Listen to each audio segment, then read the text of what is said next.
Assalamualaikum warahmatullahi wabarakatuh. Dalam video kali ini, saya akan memaparkan mengenai dinamika hukum dan politik dalam peraturan pemerintah pengganti undang-undang tentang Ormas. Sebelumnya, perkenalkan, saya Rohadatul Aish dari Magister Ilmu Hukum kelas A Universitas Negeri Semarang. Peraturan pemerintah pengganti undang-undang yang akan kita bahas di sini adalah Perpu Ormas, di mana pada tanggal 10 Juli 2017 Presiden Joko Widodo ini menerbitkan Perpu nomor 2 tahun 2017 tentang perubahan atas Undang-Undang Organisasi Kemasyarakatan, yaitu Undang-Undang nomor 17 tahun 2013. Perpu ini kemudian diundangkan pada tanggal 22 November 2017 menjadi Undang-Undang nomor 16 tahun 2017 tentang penetapan Perpu Ormas tersebut. Di dalam Perpu Ormas ini merevisi beberapa pasal, diantaranya ada pasal 1 angka 1, 59, 60, 61, dan 62. Serta ada penambahan beberapa pasal seperti pasal 80A, 82A, 83A, dan juga penambahan bab mengenai ketentuan pidana. Selain itu, ada beberapa pasal dalam Undang-Undang Ormas yang lama yang juga dihapus, sekitar 18 pasal, dari pasal 63 sampai 81. Kemudian, alasan pembentukan Perpu Ormas di sini yang pertama adalah bahwa Undang-Undang Ormas yang lama itu belum mengatur secara komprehensif mengenai keormasan yang bertentangan dengan Pancasila dan UUD 1945, sehingga terjadi kekosongan hukum dalam hal penerapan sanksi yang efektif. Selain itu, terdapat ormas tertentu yang dalam kegiatannya ini ternyata tidak sejalan dengan asas organisasi dan ADART yang telah didaftarkan dan disahkan pemerintah. Bahkan secara faktual juga terbukti ada ormas-ormas yang kegiatannya bertentangan dengan Pancasila dan UUD 1945. Selain itu, ada undang-undang ormas yang sebelumnya itu belum mengatur asas contrarius actus sehingga tidak efektif untuk menerapkan sanksi terhadap ormas yang bertentangan dengan Pancasila dan Undang-Undang Dasar 1945. Setelah penerbitan Perpu Ormas ini, kemudian ada beberapa perubahan-perubahan. Di antaranya yang pertama adalah mengenai perluasan definisi ajaran atau paham yang bertentangan dengan Pancasila, di mana dalam Undang-Undang Ormas, definisi paham atau ajaran yang bertentangan dengan Pancasila itu adalah ateisme, komunisme, marxisme, leninisme. Namun di dalam Perpu Ormas ini, ajaran atau paham yang bertentangan dengan Pancasila itu definisinya diperluas dengan penambahan kalimat atau paham lain yang bertujuan mengganti atau mengubah Pancasila dan UUD 1945. Nah, hal tersebut ada dalam penjelasan pasal 59 ayat 4 huruf C. Perubahan yang selanjutnya adalah mengenai prosedur pembubaran ormas, di mana di dalam Undang-Undang Ormas yang lama, prosedur pembubaran suatu ormas itu memerlukan waktu yang agak panjang.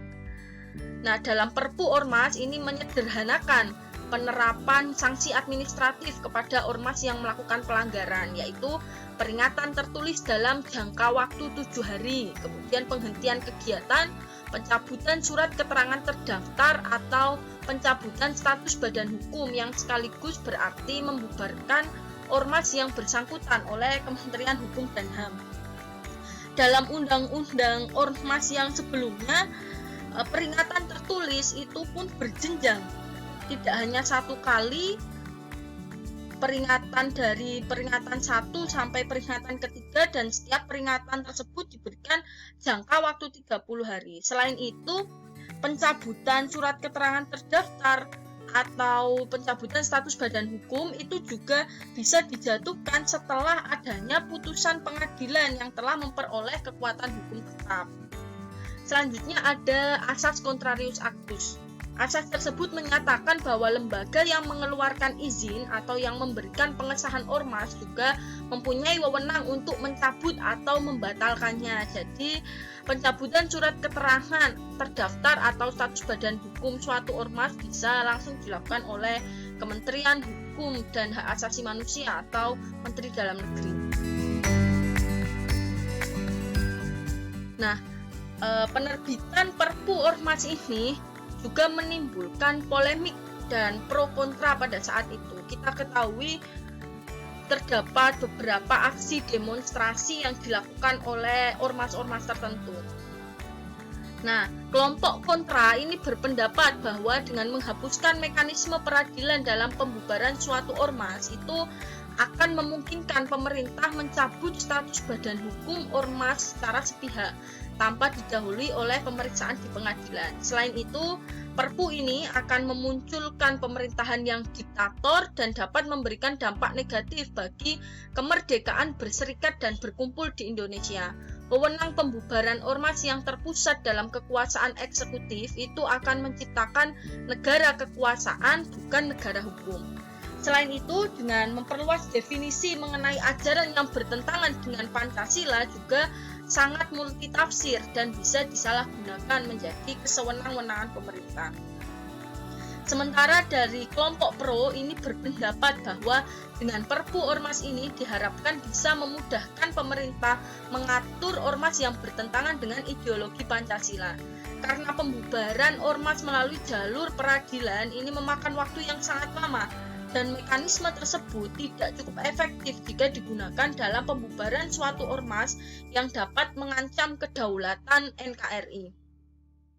Argumen-argumen kelompok yang kontra diantaranya yang pertama bahwa Perpu Ormas ini merupakan langkah mundur demokrasi karena terdapat ketentuan yang sangat subjektif, bisa dibilang pasal karet dan memberi kewenangan mutlak kepada pemerintah untuk membubarkan suatu ormas tanpa adanya mekanisme peradilan.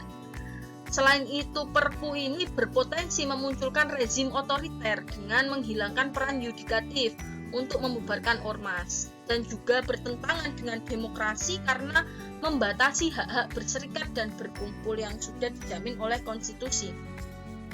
Kemudian pemerintah, menurut argumen kelompok kontra ini terkesan terlalu terburu-buru dalam penerbitan Perpu ini karena Perpu Ormas dianggap tidak memenuhi kegentingan yang memaksa dan Undang-Undang Ormas dianggap sudah cukup memadai. Dari pihak yang pro, argumennya yang pertama bahwa Perpu ini dibuat semata-mata untuk melindungi ideologi kebangsaan dan bukan memberi batas kebebasan berdemokrasi yang sudah dijamin oleh konstitusi. Kemudian keadaan darurat yang dapat mengancam kedaulatan NKRI, antara lain itu ada beberapa kegiatan ormas tertentu yang telah melakukan tindakan permusuhan seperti ucapan, pernyataan, sikap atau aspirasi baik secara lisan maupun tertulis melalui media elektronik maupun tidak memakai media elektronik yang dapat memunculkan konflik sosial dan mengakibatkan chaos. Selanjutnya, Perpu ini itu terbit untuk menjaga kedaulatan negara karena Undang-Undang Ormas yang lama dianggap tidak memadai dalam penindakan terhadap ormas yang bertentangan dengan ideologi Pancasila. Selain itu, Undang-Undang Ormas yang lama juga merumuskan ajaran yang bertentangan dengan Pancasila ini secara sempit, sedangkan paham-paham tersebut itu berkembang dengan pesat.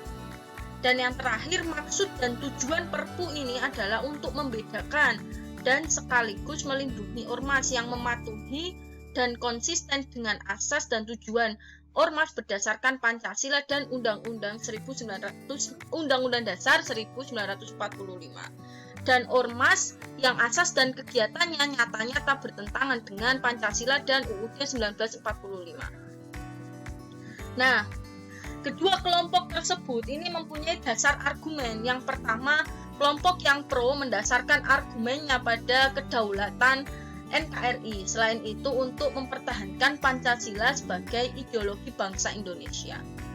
Dari kelompok kontra ini mendasarkan argumennya pada kemerdekaan berserikat dan berkumpul di Indonesia. Selain itu adanya kemunduran demokrasi karena penyelenggaraan kekuasaan oleh pemerintah bersifat sentralistik. Nah, siapakah para pihak yang pro dan siapakah para pihak yang kontra? Nah, pengujian Perpu Ormas ke Mahkamah Konstitusi juga sudah dilakukan oleh beberapa pihak yang kontra. Di antaranya ada Hizbut Tahrir Indonesia atau HTI, di mana kita ketahui bahwa HTI dibubarkan oleh pemerintah setelah terbitnya Perpu Ormas ini. Ada Aliansi Nusantara Kuasa, Advokat Afriyadi Putra, Yayasan Syariah Law Al-Qanuni, dan Dewan Dakwah Islamiyah Indonesia. Selain itu, ada beberapa fraksi yang dalam proses sidang saat mau diundangkannya Perpu ini juga menolak Perpu tersebut. Di antaranya ada fraksi Gerindra, PAN, dan PKS. Dari pihak yang pro tentunya ada pemerintah, Forum Advokat Pengawal Pancasila, dan yang menyetujui untuk diundangkannya Perpu ini ada fraksi PDIP, Golkar, Nasdem, dan Hanura. Selain itu sebenarnya ada beberapa fraksi juga yang menyetujui untuk diundangkannya Perpu tersebut, namun dengan beberapa catatan harus merevisi beberapa pasal. Di antaranya ada seperti fraksi Demokrat dan juga fraksi PKB. Terakhir sebagai penutup di sini bahwa Perpu Nomor 2 Tahun 2017 tentang perubahan atas Undang-Undang Organisasi Kemasyarakatan ini menjadi salah satu contoh produk hukum di mana terdapat hubungan atau relasi antara hukum dan politik. Dengan Perpu tersebut, pemerintah telah membubarkan salah satu ormas yaitu Hizbut Tahrir Indonesia yang dianggap bertentangan dengan Pancasila dan ingin merubah ideologi negara. Ada beberapa substansi dalam Perpu tersebut yang melahirkan polemik serta kontroversi di tengah masyarakat mengenai pembubaran ormas. Ketentuan tersebut sangat subjektif, bisa dibilang pasal karet dan memberi kewenangan mutlak kepada pemerintah untuk membubarkan tanpa adanya mekanisme peradilan. Namun, menurut pemerintah, dengan menyederhanakan prosedur pembubaran ormas, maka akan bisa menjaga keutuhan NKRI dan tidak sedikit pun membatasi kebebasan berserikat dan berkumpul yang sudah dijamin oleh Undang-Undang Dasar 1945. Yang terakhir, semua produk hukum termasuk dalam hal ini adalah Perpu tidak ada yang netral, melainkan mengandung kepentingan dan keberpihakan beberapa golongan. Sebagaimana dijelaskan sebelumnya bahwa hukum dan politik itu mempunyai hubungan yang erat. Demikian pemaparan yang dapat saya sampaikan mengenai dinamika hukum dan politik dalam Perpu Ormas. Apabila terdapat banyak kesalahan pada saat saya menyampaikan pemaparan, saya mohon maaf yang sebesar-besarnya.